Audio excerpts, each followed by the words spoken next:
G'day everyone, welcome to Poker Pulse Podcast Episode 5, brought to you by the Australian Poker Schedule, of course. I'm Craig Abernethy, and once again I'm joined by the wonderful co-host, poker dealer and player, Catherine Young. How are you, Catherine? Hey Craig, hey everyone, I've been good. It's great to be back here and doing another podcast episode. And you've been dealing at the Sydney Millions, is that right, Catherine? Yeah, just finished up at the King Sydney Millions. It was great. The prize pools were massive. The main event was even bigger than last year.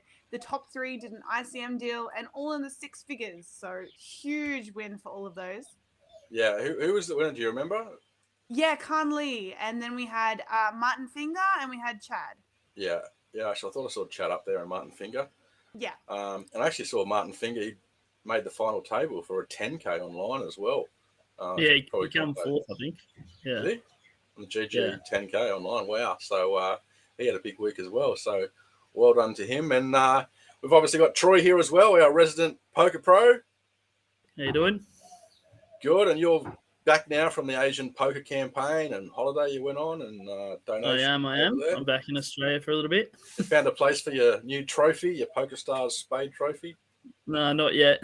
Got to find some room somewhere, but it'll happen some point. Yeah, back in country Victoria. Yep. Ballarat. Truca now. Echuca. Oh, yeah. Yeah.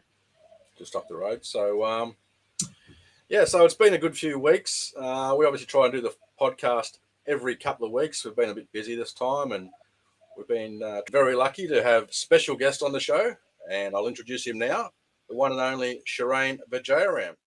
Woo! Hey, everybody. Hey, Shurane. So, Shurane, do you want to start by just telling us a bit about you, where you are at the moment, where you're staying, what's going on? Anything happening? Yes, so I'm in my unit in Blackburn in Melbourne. I've got a small hobby farm at Apollo Bay, which is on the Great Ocean Road. I work for myself doing landscaping when I'm not playing poker, and also do some work at the hobby farm where I run some beef cattle and some sheep and some alpacas. Really? Well, it's great to have you on the show. It's good you found time to fit us in amongst your busy farming schedule. Anything else been happening, like the landscaping? Anything happened there lately? Anything of interest? Yeah. So I managed to cut my little finger about a week ago on a hedge trimmer. I was very lucky. Yeah. It's all right. It wasn't that bad. That sounds horrible. I've seen the photo. Yeah, not that bad is relative apparently. Sounds horrible. I'm shocked. So yeah, there was a bit of claret coming out. I had to drive myself to the hospital, but I got surgery on it last week, and it's it's looking good. I'm going to start working again tomorrow, so I'll get straight back into it. And you didn't lose any fingernails, or there's no long-lasting injury? No, I mean I went straight through the nail actually, so they glued it up on the other side, and it's a bit okay. I saw an occupational therapist today, so I've got some finger exercises to do. What did you say you did it on? What was the tool? A hedge trimmer. A hedge trimmer? I try to stay 10-15 minutes, and it literally cost me a week now. That's all right. So that sounds pretty scary, but I'm glad you're all right. And you also like your fishing. Have you been fishing lately? I was there at Apollo Bay on the Cup weekend with another poker player and his family and kids. And we did some fishing down there. We caught heaps of fish, but nothing big, nothing to write home about. The kids loved it, though. The kids had a ball. If you catch anything, they love it. So you weren't fishing in a boat. You were just fishing off the banks? That's right. I was just fishing in the harbour. Oh, right. Okay. Yeah, we were catching trevally. I think that was it. We caught about 20 or 30 trevally, but they were all small ones. And so, Shurane, you love catching plenty of fish. You also love to go down to the local pubs and satellite into the bigger games through your local APL. And, yeah, you love that sort of thing. Not too many Aussie Millions players still jump in the pub poker scene to win their way in. Tell us about that. Yeah, I still play pub poker. That's probably the majority of the poker that I play nowadays, apart from the major series. And I often cop a bit of flack for it from my friends for playing pub poker. Where's your local game? there's a few. So I play one in Heidelberg at the Barclay Hotel. It's WPP League. And then I play one around the corner at Chase, which is APL. And then also one at Doncaster Hotel, which is... What's the buy-in for that start at? Oh, they're pretty... The smallest buy-in I play is about $35. Yeah. And then the biggest I play is about $200 for pub poker. Okay. Doing it for the love of the game. Yeah, I love it, and it also gives me a good opportunity to implement new strategies. So strategies which I learned during the week, I'll implement at pub poker, and it's actually a really good way to experiment to not only just to implement, but just to see how people react to different things, different strategies, different sizings, and it gives me an opportunity to fine tune certain aspects of my game before I start playing a Jack Star or a 2K or a 2.5 somewhere. A good example would be an overbets strategy. So using overbets on turns and rivers, and then seeing which opponents they work best against. So that would be one example. Also using a small ball strategy. So using a lot of small clicks. So in people like 3-bet sizings and 4-bet sizings, using smaller sizes, and experimenting against which opponents they work better against and which opponents they don't work as well against. So what you're saying is you're a thinking sort of player. You're not sort of doing stuff by the book. You're sort of looking at how people play, and you're just trying to work out your own strategy to best play against them. And yeah, that's right. Well, to be fair, pub poker, you don't make the most money by playing GTO. You make the most money playing exploitatively, and that applies at different levels, but more so at pub poker, because most people that play pub poker do not play or don't even understand GTO fundamentals very well. But that doesn't mean you can't apply the same strategies which I apply at pub poker. It doesn't mean I can't apply them at a bigger buy-in. It just means I just have to make a bit of tailoring and make things a little bit different. But the exploitative strategy still applies. And that's understanding how certain players are deficient in certain areas of the of GTO, and then exploiting their weaknesses. And that will come in handy too, because when you play you're playing big main event fields. Obviously, the Aussie Millions was a huge main event field, and you've got a whole raft of different types of players in a huge field like that. And then you can satellite into, even if you're playing a $1,500 Jackstar event, which you've done quite well in. Again, you're playing like a whole raft of different players. So it's important that you have different strategies to play against different opponents you come across in those huge fields. Definitely. Well, I just love that idea of, well, obviously in pub poker you do have that room to experiment because it isn't a $1,500 Jack Star, it's a nice low buy-in. And do you find like sometimes when it doesn't work, it means that you've got to like restart and go back to your initial drawing board, or do you just rebuy and try again? Or like what do you do in terms of that when you're at the pub poker scene and things aren't working the way that you thought they would, and how do you adapt? Yeah, it's a really good question, Catherine. Just because something doesn't work the first time doesn't mean it doesn't work. It's got to do with the law of sample sizes, and you can make the correct play and still lose. That's the good and bad thing about poker. So you can make a correct play for months and still lose.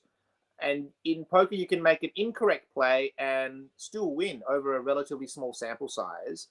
But if you know that that's a winning play, it's a plus EV play, the law of averages will mean that you will win in the long run. So I don't get disheartened if I try something new, which the first few times might not work, because potentially it could be because I'm choosing the wrong opponent to that play. So potentially I can be choosing the wrong opponent, and sometimes the cards don't fall your way. So you make a correct play that is winning you, so many big blinds in the long run, but in the short term you can lose a few hands, which can become quite disheartening. The more you play poker, you realize that you don't get too, you don't cry over a bit of spilt milk, because in the long run you are going to win making that play. Yeah, well, you got to also, in poker, like you're going to make mistakes in any game. You're going to make mistakes, and you got to sort of get comfortable with that. There's no need to be embarrassed or anything. Like, Poker too. Like a lot of it's about having a good time and having fun and meeting new people. And which pub did you say you're going to go to next? What's your next game? It's in Sunshine. Sunshine. What pub? It's called West End Hotel. Okay, so there you go. So any of the Shurane's fans, you want to get down there and play with the former Aussie Millions main event champion, Shurane, get down to the West End at Sunshine. Yeah. But for this particular satellite series, it's very plus EV. It's a good group of guys down there playing poker, so everyone has fun. I'm one of the youngest people in that field, surprisingly. I'm 41, and I think there are like 5 people younger than me. Coming from the guy who was able to play the Masters event at this year's APO.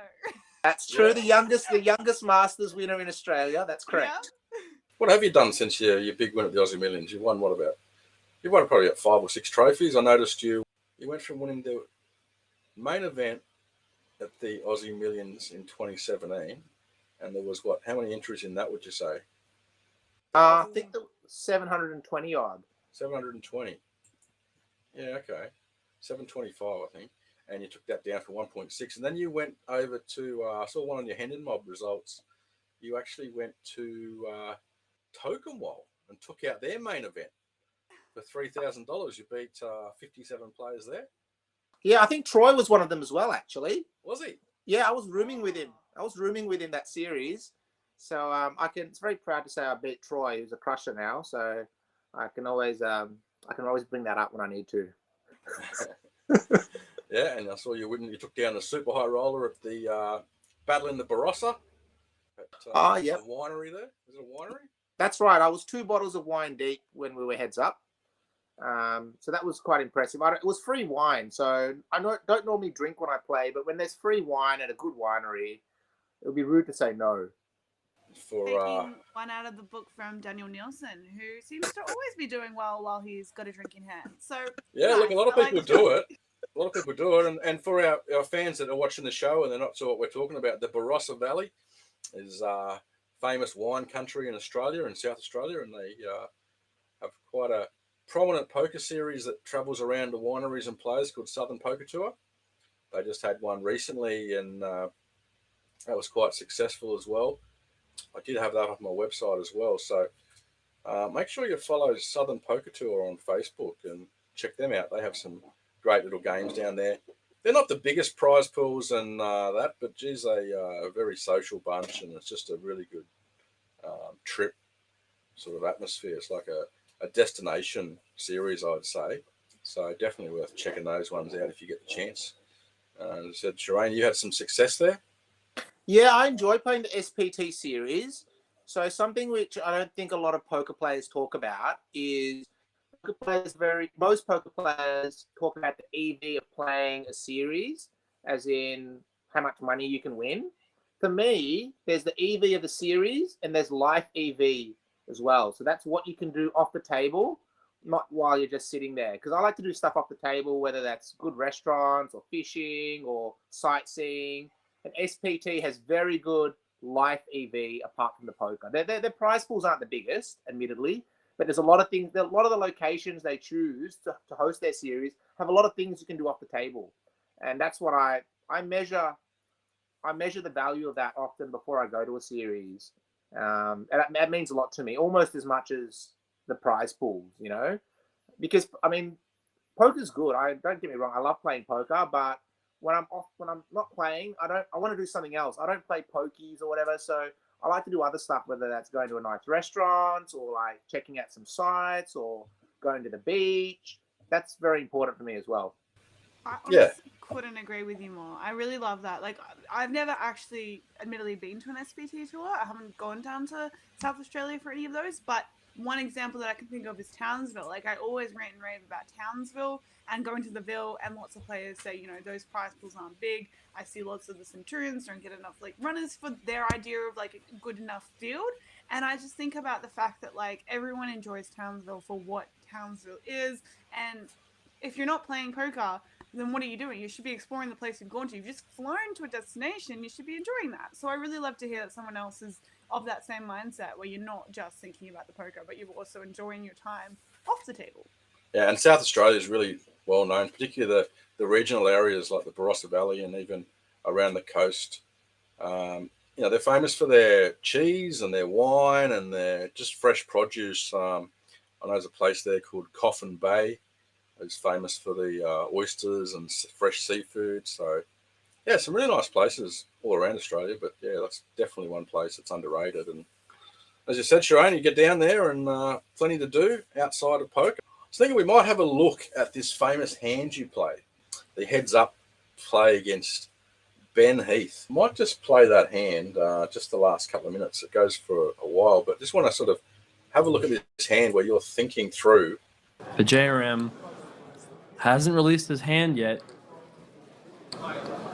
He's chopping out the call. That's 2.5 million.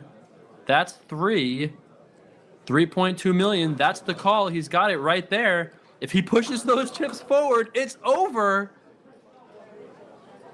Can he somehow make this call? If he finds a call here, this would be the sickest call I think I've ever seen. $600,000. The difference between first and second place. There has been no deal.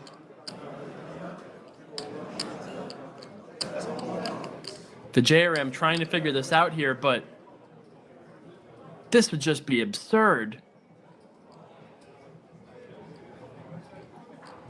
Can Vijayaram find the call here?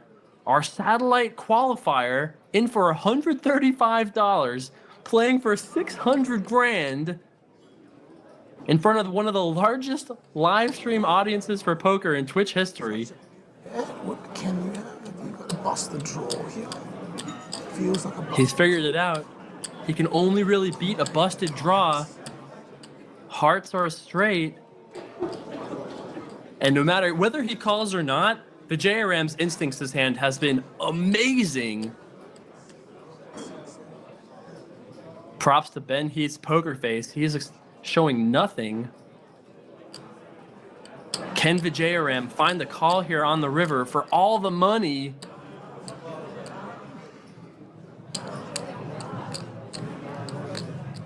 This is intense.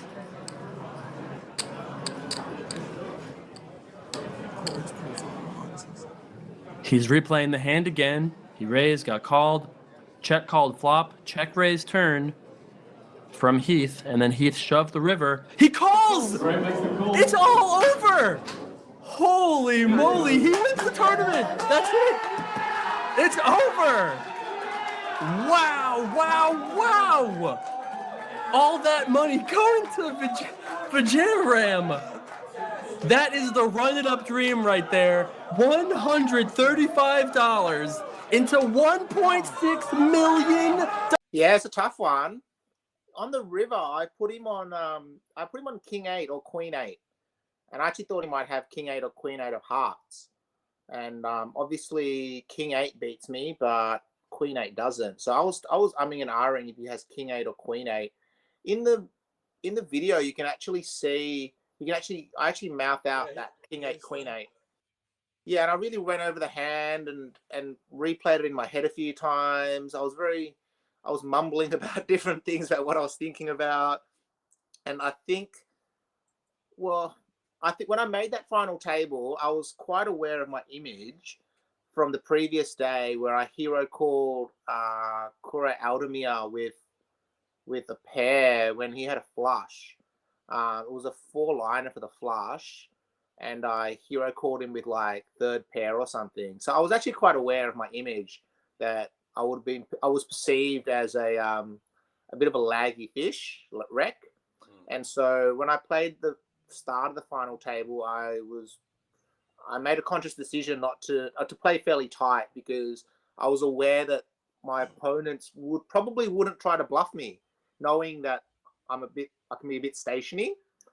And that pretty much, I had that sort of, I kept that strategy pretty much the whole tournament. And then I think in the last maybe 20 minutes, half an hour of heads up, Ben could see that I wasn't playing that strategy and that I was probably playing overly tight heads up. And I think that factored into his decision making to try and bluff me in that final hand. So in 2017, I was predominantly an exploitative player. my understanding of GTO was a fraction of what it is now. And now I've actually, the last few years I've been studying GTO a lot. I've been studying ICM a lot. And now I'm actually going back and working on my exploitative game, understanding, like paying a lot of attention to hands, paying a lot of attention to showdowns. A lot of players underestimate how much information you can get from hands that go to showdown.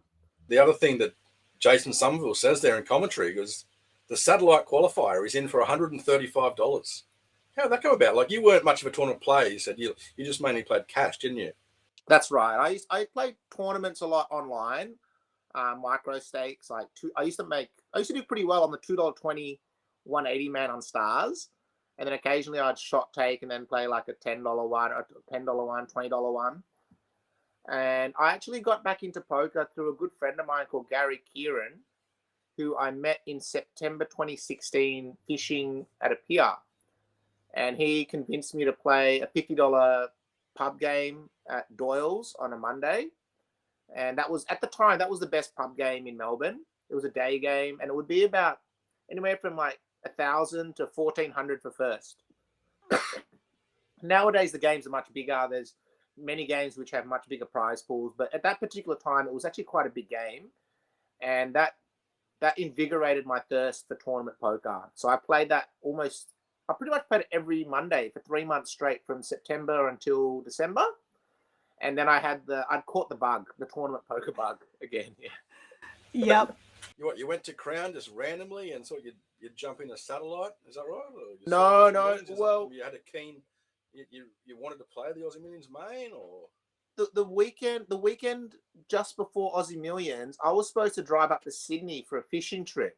Not Sydney, sorry, New South Wales. I was supposed to drive to New South Wales, and then about on the Thursday before, an engine malfunction light came on in my car, which is really strange because I picked it up from servicing a week before.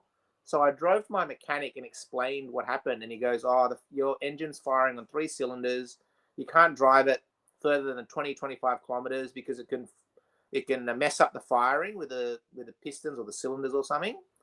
So I literally called my mates on that Thursday and explained to them, and they thought I was joshing. They thought I was full of it.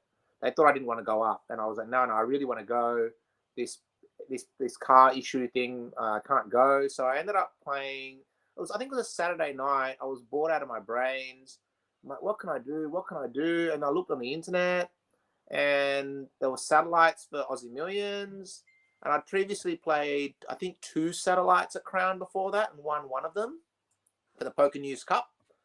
And so I played the satellite on Saturday night, not really expecting to win. First place was a ticket, and second place was 8,000 cash, and third was nothing.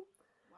So yeah, a few of the players, or one of the players, Manny Rodriguez, well-known cash reg in Melbourne, he suggested we make a deal so that second would get 4K and then the rest would get 1K each. I think there might have been 7 or 8 players because 2 of the players didn't want to do the deal. There were 2 European, I would say pros or semi-pros, youngish. And then there were 4 of us in on the deal, or 5 of us in on the deal. And then, yeah, I ended up winning it. And then I was heads up against one of the guys that wasn't in on the deal. So pretty much all the people I made the deal with were sweating for me to come second so they could get 1K. Anti-sweating me. Wild, the butterfly effect there. Like, that is, it's like it was destined from the get-go. Like, that engine, and then bang, you win a satellite. Bang, you're in the Aussie Millions. Bang, you win. Like, what? Yeah, well, so is that how it went, Shurane? So you won your ticket, and then you're all pumped to jump straight in the. Is that what you wanted to do? No, I wanted to sell it. You wanted to sell it? Oh, Yeah. God. So what actually happened was, when I won the ticket, I didn't have a Crown Club card. I'd cut it up many years ago, and I used to park on Kavanagh Street, which is around the corner from Crown, and walk to Crown to play cash. I just didn't park at Crown. Maurizio Pascuzzi, who's a really nice guy, he's left Crown now, but he still plays poker. He was at AM, and so he takes me to the cage. So I said, can I sell my ticket? And he's like, no, you can't sell your first ticket. Because at that particular time, I would have been considered dead money in a field of that size and a buy-in of that magnitude. because I'd never played. The biggest I'd played before that was a 2.2, which is the Poker News Cup, and failed miserably in that one. So I wanted to sell the ticket, and Maurizio said, no, you can't sell it. So I played it. So I played the last flight and ran really well. None of my bluffs got called until day 3. And that bluff got through. It's a really sick hand. Ended up rivering a 2-outer against a guy that made one of the sickest calls I've ever seen. And yeah, so it was just a crazy good run. And I forever will feel blessed for having that opportunity. When I first played the Aussie Millions in 2017, I had no expectations to win, but I played it for the experience. You know, I knew that I wasn't going to be a favorite in that field. I wanted to just enjoy the experience and everything that comes with it, and then everything else is a bonus. Yeah. The night that I won, by then obviously I had a Crown Club card, so I parked in the basement at Crown Casino. The poker room used to be in was the Las Vegas room, so downstairs, and the parking's really expensive there. It's like $50, yeah. So I hadn't parked at Crown in over 10 years, I think it was, and so I parked underground because I knew I had 245K locked up. So I'm a little bit tight. I don't like to spend money needlessly. So the night that I won, parking with 245K locked up. Maybe it can be in the budget. I can splurge $50, yeah. So I parked, and then after I won, I had my ticket, and Hayley Breen, who was a VIP host back then, and I think she still works at Crown. I went and saw her. I said, Hayley, can you validate my ticket? And Hayley had her eyes almost popped out of her head. Hayley's like, what? You want me to validate your ticket? You just won 1.6 million. I'm like, yeah, come on, Hayley, please. And she was kind enough to validate it for me, so I actually got the parking for free. That's good. I would have done the same thing. I admire that. I think it's pretty good. Yeah. Another funny story. So Crown paid me $5,000 on the night. They said they could pay me, but I didn't need a lot of money, so I got $5,000. I chopped out a few of my rail because they wanted to party and have some drinks. And then I picked up the cash a month later from Crown, and we did a photo op. They gave me some plaques and stuff, which I've got a photo of, and I got a photo with the plaques, like 100K plaques, because I used to be a bit of a degen, so it's a nice picture to have these 100K plaques and stuff. And then I went to the cage, and then they gave me a fat check for 1.595. So I went to my local Blackburn North branch of the CBA, which is where I normally do all my banking. They all know me pretty well there.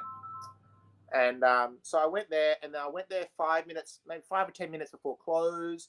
The doors were shut, but there were people inside. So I go knock on the door, and then the manager's there, and she's like, points me. I show her the check, and she like points me around to the ATM. Go, just chuck in the ATM. You can do deposits there. And I don't use checks very often. So I go around to the front to the ATM, and then trying to type in all the amount that I'm putting in, and it just won't take it. There's too many zeros in the check. So then I go around to the back again, to the door, and I explain to her what I just explained to you, and she's like, really? I'm like, and then I show her the check, and then she's like, sir, come in, sir, come in this way, come what? And I was like, oh my God, this is why you don't tell people you have money, because they treat you just so much differently than if they don't think you have money, It's a perfect example. We became friends, Shurane, and I think I'm going to admit it took 6 months. Like one time I just brought you up in a conversation, and they're like, oh, the Aussie Millions event winner. And I'm like, huh? What? Which one? What does he win? And they're like, he won the Aussie Millions main event. And I'm like, no, Shurane, no. Now, we became friends, and I just, no idea. I thought you were a great poker player, but there you go. So you're the Aussie Millions main event champ, but you became my friend, and I didn't know that. Well, I'm friends with the Young Guns winner. Yeah, exactly. I think the level is it's there. We're there. Definitely close. Yeah. So I'm of Indian heritage. So when I was born, my parents got an Indian astrological chart drawn up for me. a lot of Indians, like I was raised as a Hindu, a lot of Indians have this. And so when I was born, my name is linked to the time I was born in the Indian astrological calendar. So when I was born, there were a few things that were predicted. One was that in the 13th year of my life, I would suffer a major upheaval. So when I was really young, when I was like 4 or 5, my parents took me to swimming classes. I was always a fairly strong swimmer because they were worried something like that would happen. And then so when I was 13, my parents divorced, right? So that was predicted when I was born. Another prediction was that in the 30th year of my life, I would come across a major windfall. So when I was 29, I was dating this chick who I'm still friends with now. And I said to her, maybe you're the windfall, because it's very ambiguous what windfall is. Oh, that's sweet. And so, I mean, a lot of my close friends know this story. My dad told me when I think I was 22 or 23, and I was very naive at that time. And so when I was 22, 23, I was actually dating a chick whose mum was an astrologer.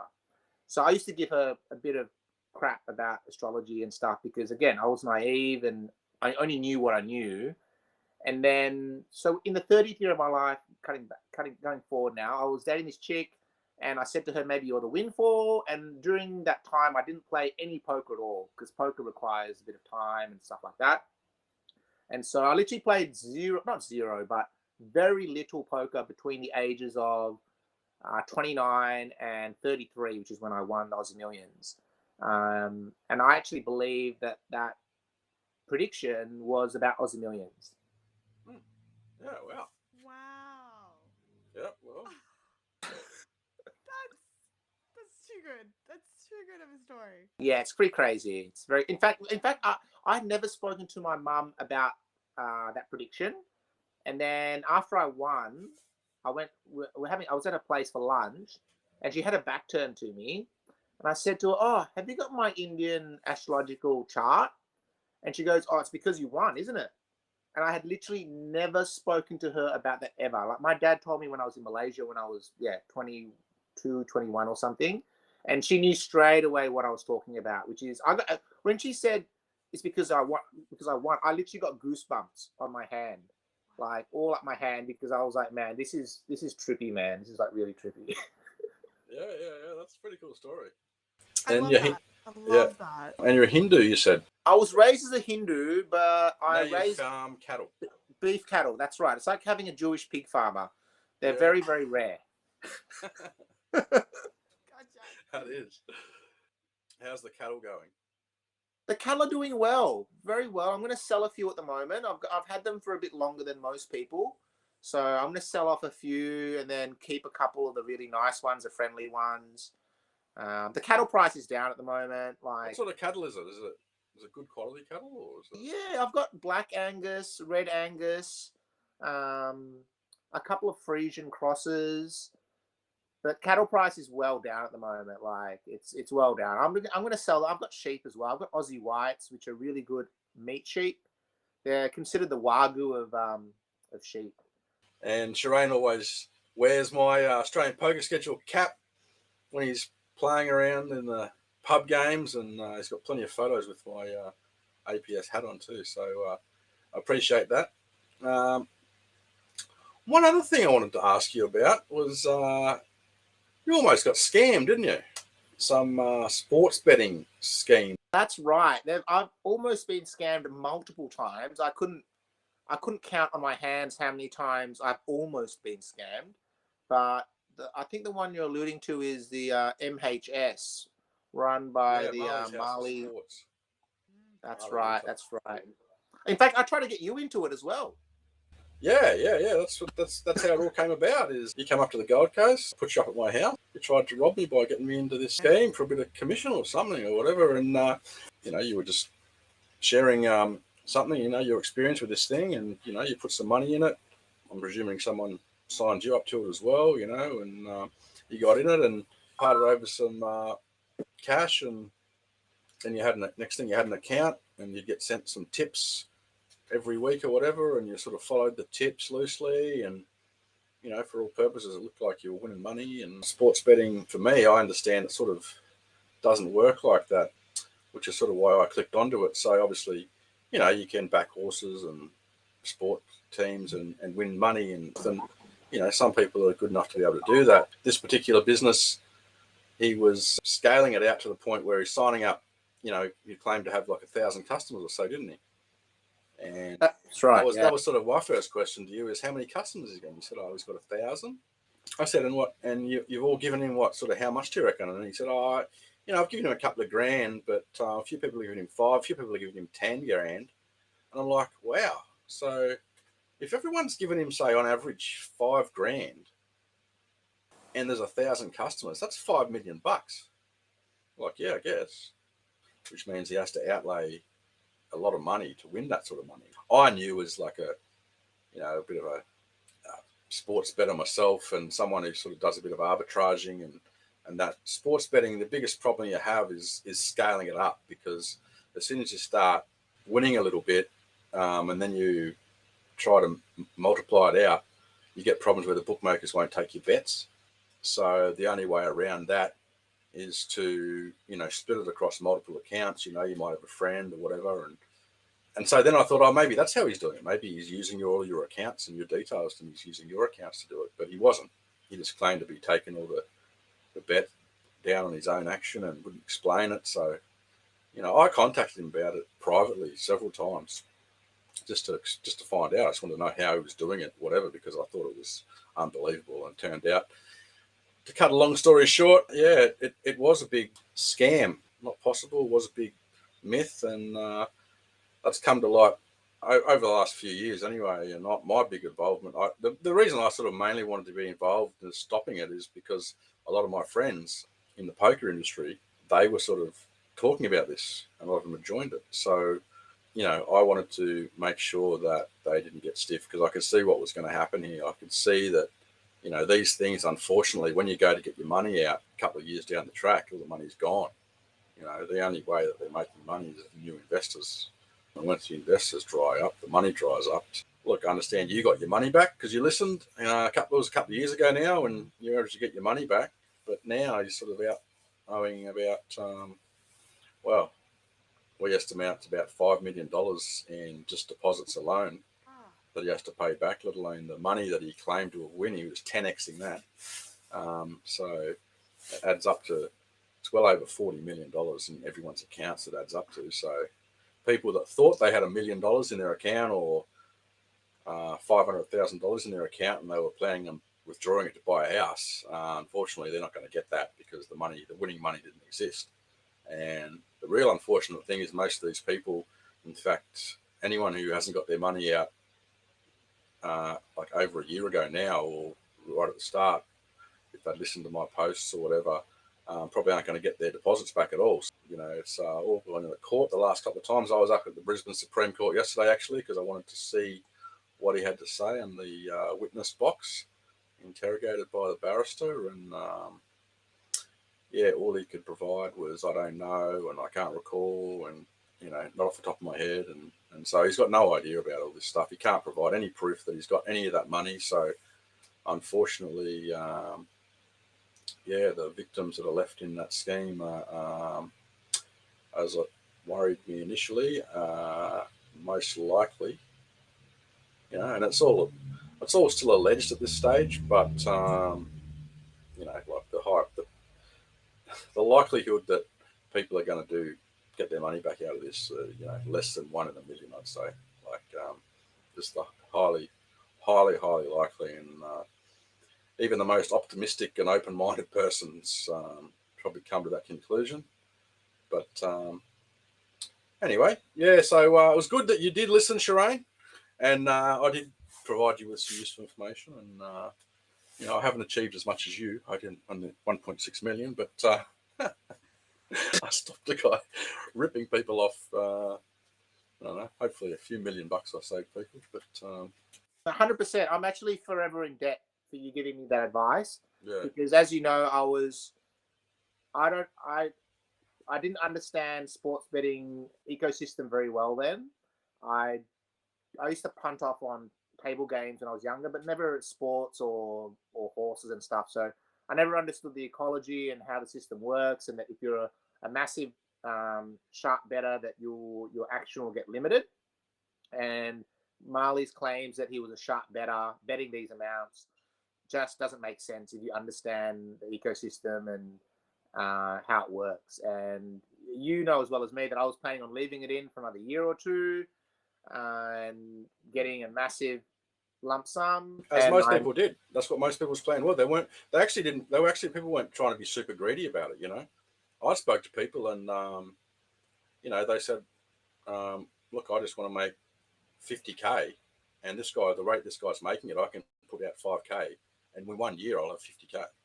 That's all they weren't. They weren't, you know, trying to be greedy in the sense that they were trying to leave it there for 10 years and make millions. They just, you know, in fact, every account went up beyond anyone's wildest dreams because it was all made up.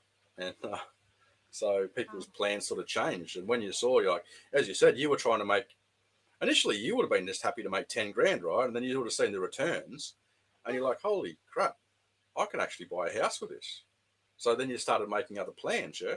And that's what happened with many people. So all of a sudden they started dreaming that they had all this money. So you can imagine if you can see that money there in an account and you think that's yours, you start making plans for the future, and then you realise you can't. All your plans and that turn into reality that you're not going to get that, and that's a really hard downfall to take. So pretty cruel, very cruel thing that he's done there.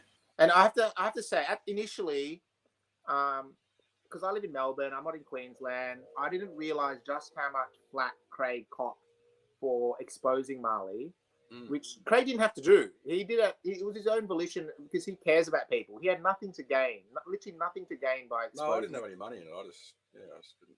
And you did cop a bit of flack from local players, and now everyone has seen exactly what you've done, and I think it's given a lot of people you've gained a lot of respect within the community. Yeah, that's right. Like, I mean, you know, obviously you didn't do it, go in it for that reason, but no, I just saw he was starting to pop up and sponsor poker events, and that's how he was getting people in. He was actually doing a conference or something on breaks at poker events as well, like starting to spruik the system, and all of a sudden multiple poker players are getting into it, and I thought, Jesus Christ, I've got to do something to stop this. And we created the group, and fortunately I had a couple of good friends as well that are good sports bettors. Oliver Gill, who's another Aussie Millions ring winner, champion, and the 8 gun, I believe he won, and also a teams event. He's going to come on the show in a few weeks, I think. Yeah, he's a very clued-on guy, very smart, plays in the mixed scenes, and a very sharp sports bet. I started talking to him about it, and he's like, yeah, 100%, this is just, we know it's not possible. You know it's not possible. Your instincts are right. And a few other people as well that are really good, smart sports bettors, all agreed. And once I had their confirmation as well, I just went with it and said, no, I've got to shut this down. And it took a few years. Fortunately, still got plenty of people sucked into it, and plenty of people still got ripped off. But hopefully, they stopped a few people. 100%. If you didn't step in when you did, it would have just snowballed and snowballed and snowballed. And a lot more people would have been hurt, and a lot more money would have been lost. Yeah, 100%. As I said at the court yesterday, and there's some victims up there too, and they're just sitting there and listen to him not be able to answer questions. They're just, shaking their heads. And a lot of these victims too initially were people that were upset with me initially because exposing it, because it was like I was, killing their investment. That's how it was perceived initially for people who just didn't know. Anyway, so that's probably not going to be a good story to end on. So we won't end there. Let's end on some good news. There he is. He's back. There he is. All right. Well, while we've got Shaz here, we're going to introduce the new segment we've got, and that is called In the Blender.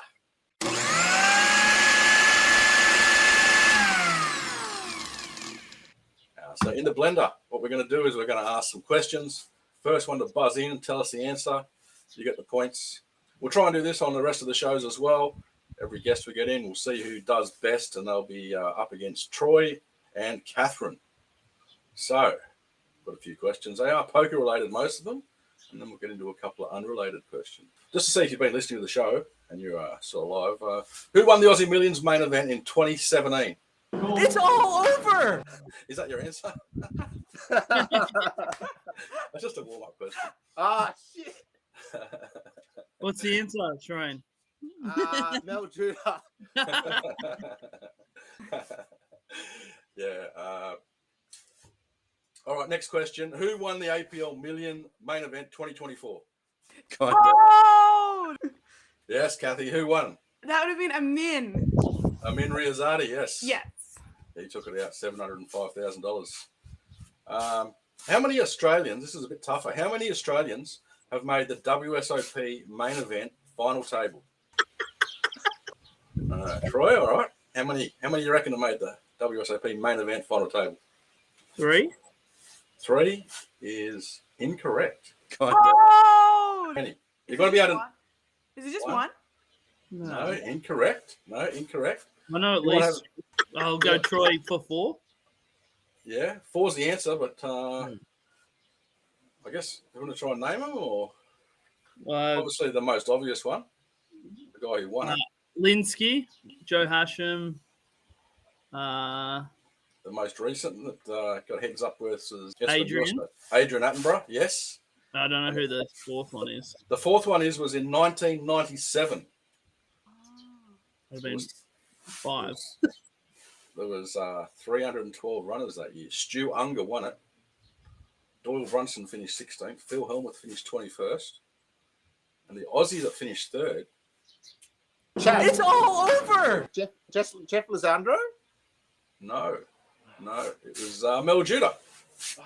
Really? Mel Judah. Yeah, he made the WSOP final table main event 3rd. It was about 200. No, it might have been 300K, I think, for 3rd that year. First prize, Stu Unger won $1 million. That was a bit of a tough, tricky one, but that was a good question. Who won the State of Origin in 2024? Oh, Catherine. W.A. WA, yes. And a bonus point. Who won the Pooh? Oh, The Pooh is the that player would of Origin. be Travis. Travis Endersby. Okay. Next question. Who won the WPT Australia 2024? It was quite recent. Troy. Who? James Obbs. James Obbs. Yes, he did. Last poker question before we get on to a couple other ones. In the Australian Poker Hall of Fame, there are 2 New Zealanders. Does anyone want to hazard a guess who they are? Or who one of them is? It's all over. Graham Putt, a.k.a. Graham Putt. Kiwi G. Yes. Any guesses for who the second one is? To give you a hint, he's actually in the Young Achievers Hall of Fame. Maybe that'll be the first hint. It's all over. Cale Burns. No. Cale Burns is actually from Geelong, I believe. He's an Aussie. But I'll give you a second clue. He recently played on a TV show with Cale Burns. It's all over. Who? Vincent Huang. No, not Vincent Huang, but he was on High Stakes Heroes. Oh, I'm trying to think of everyone on High Stakes Heroes. Oh, God, is it? New Zealander in the Australian Poker Hall of Fame. Young Achiever. David Yan. Troy David Yan. David Yan, yes. Well done, Troy. You got Okay. the buzz in, yes. So, and if you want to have any more information on the Australian Poker Hall of Fame and who's in it currently, and hopefully we get it back, it's all in the Australian Poker Schedule. So you go to the Australian Poker Schedule, the main menu under Stats, you can see the everyone in the Australian Poker Hall of Fame. There's dozens of them, but hopefully they bring that back. Who knows? Maybe one of you guys will be in there one day. I don't know. Fingers crossed. All right, 3 more questions. These ones don't relate necessarily to poker. They kind of do. We refer to people in poker as fish. Which species of fish includes varieties called diver, sand, and King George? It's all over. Jazz, who's your pick? What's your type of species? What species has a diver, a sand, and a King George? I haven't heard of the diver one, but I would say whiting. Yes, that's right. The Chinese fish, the whiting. That's right. The good old King George whiting. I was going to make it a multiple choice, but I thought I'd just throw it out there because since you buzzed in anyway. Who won the Melbourne Cup 2024? Which horse? It was a couple of weeks ago. I know the number. Kind of. Oh, I know the number. Does the number count, or does that have to be No. the name? The name. Ah, Can you damn give it! us the first letter? First net letter, K. I know the Tricky number. one.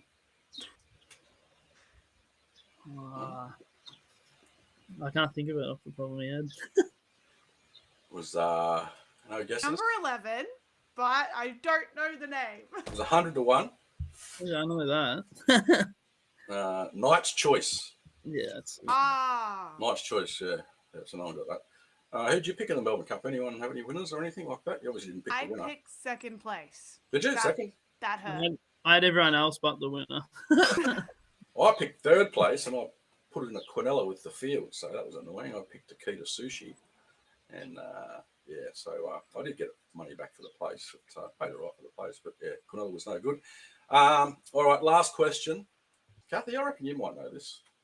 Modern cosmetics, they make different lipsticks and eyeshadows, and they add a shimmer to it with a shiny material. What do they use to make that shimmer? I thought it was bugs. It's all over. Fish scales? Yes. Oh, Very good. I knew it was something gross. is I knew fucking it was rigged. something gross. I was thinking, what is it? It's What kind of something question's really that? gross. That's about fish, and something about the girls might get. We've got to be diverse. Plenty of different Fish scales, you reckon, in lipsticks? How Yeah, long would I know yeah. that? I've read about this. You know how you see the pretty lipsticks and eyeshadow that sort of shimmers, and I don't think Catherine's wearing any today, or Shaz might be, but no, that was a bit of a fun segment. I don't think I was even counting who won. I think it might have been Shaz. Or I think I Catherine. was equal with Kat. Yeah. We might need a playoff. A playoff? I could take a playoff. All right. Let me think of the random question. All right. Yeah, that's a good idea. You can think of the random question, Troy. Just give me a moment. Think of something funny. I can't think of anything. No, I've got nothing. Back to you, Craig.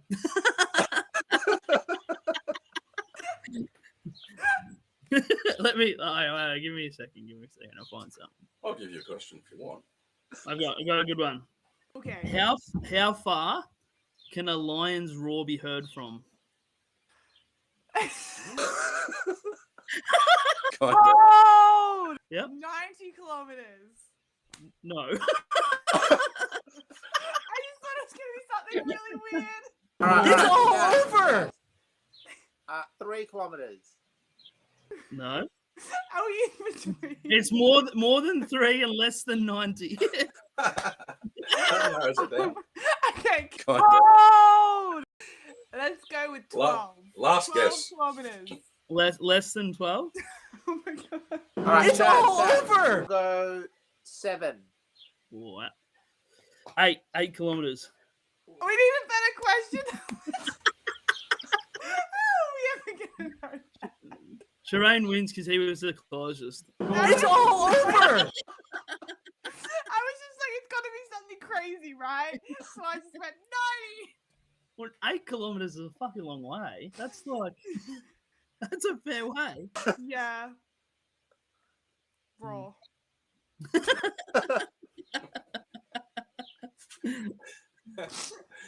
All right, now that'll wrap it up. So we'll declare Shurane the winner. It's all over. No, we look forward to doing that with all of our guests. We'll do the You segment. can't tailor the questions to stuff that he knows about, like fishing. Right? I was like, okay, this is a bit biased. Well, I put a question in there. I thought you'd know the answer, Cathy. I knew it was something gross, but I couldn't think, so then I just said bugs because I was like, it's something weird, I know, but then I couldn't think fish scales. But yeah. That's There you gross either way. Both of them are gross. Either Well, way. Cathy's actually part right because they use the bugs, the cochineal, which is the red dye out of a bug for the lipstick and stuff. Yes! Yes, I knew I was onto something Like there. that. It's very close. It's very close. Oh, thank you. I feel better Yeah. now. Well, we'll continue that segment with our next guest in a couple of weeks. And who knows who that will be. I've got a few people lined up. Looking forward to that. But did announce that our goal on this show was to increase the growth. Now, I don't think we can necessarily take the credit for it, but just FYI, the all-time money list on Hendon Mob has grown. It was 21,786 last time we did an episode, and now it's 21,887.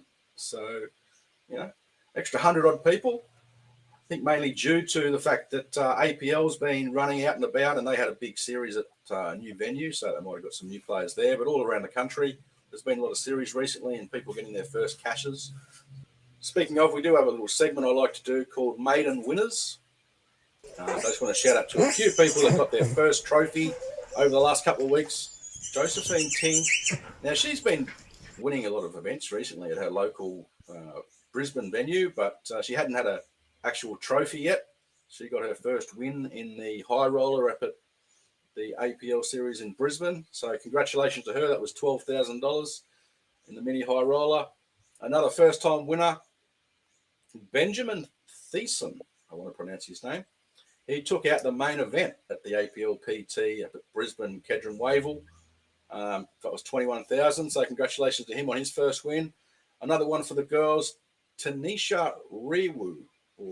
I don't think I pronounced that right, but I'm not going to even attempt to do it again. But she took out the Monster Stack. That was her first trophy as well. So well done to her, $15K. And then we're going to go down to Kings in Sydney. Someone that I didn't actually realise was his first trophy. He's been playing for a few years now. I think he's a Mike Maddox student, and he does follow Australian poker schedule. And I have met him. He's a nice chap when I've met him too. I think I played him in Albury and a few other places. That's Dom Baxter. You might have dealt to Dom, Cathy, That was his down in first Sydney. trophy? Yeah, I checked his Hendon Mob, and it was. He's had a lot of final tables. Yeah, and things, a lot. So that was his first trophy. Well I'm sure he done, has Bax. had some other wins in, the Sydney Weeklies and whatever there. But it's a nice trophy too that Kings provide. Yeah, beautiful. Just wanted to shout out to some of those first-time winners. Also wanted to say that we've got some patches on the way. I'll show that up there. Got some more patches. So I'm going to send those over to you, Catherine, because you are off to the Bahamas.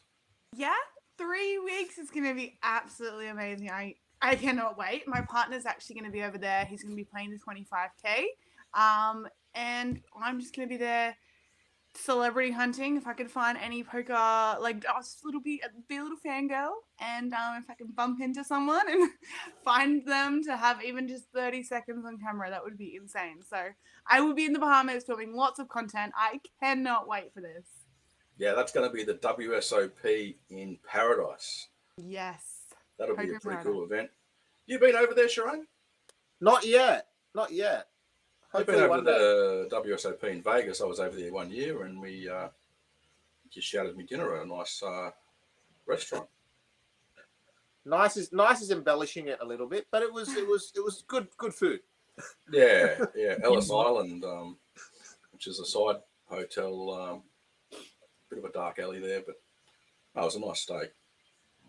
And then we've got a few series coming up, of course. WPTL Tweed Heads. That's right. You're heading up to the WPT League event at Seagulls. Is that right? Yeah. That starts next week, I believe, 20th of November. That's the WPT League that Mitch Catton runs. This time it's at Seagulls. He went to the Turf Club last time. He's back at Seagulls this time. He's sharing it around. So some people do love it down at Seagulls. Some people prefer the Turf Club. I like Seagulls. That was where I won my first trophy, actually. Yeah, I've got a special place for me. Then we head off to the Sydney, Rudy Hill, for the APL PT Sydney. That's at West HQ. That's a huge venue as well. So that'll be some big guarantees there as well. I think a couple of 100K guaranteed events, the Jack Star and the main event. Then there's the Kings have the Kings Cup down at Sydney. Catherine, you know a bit about that. Where's that one at?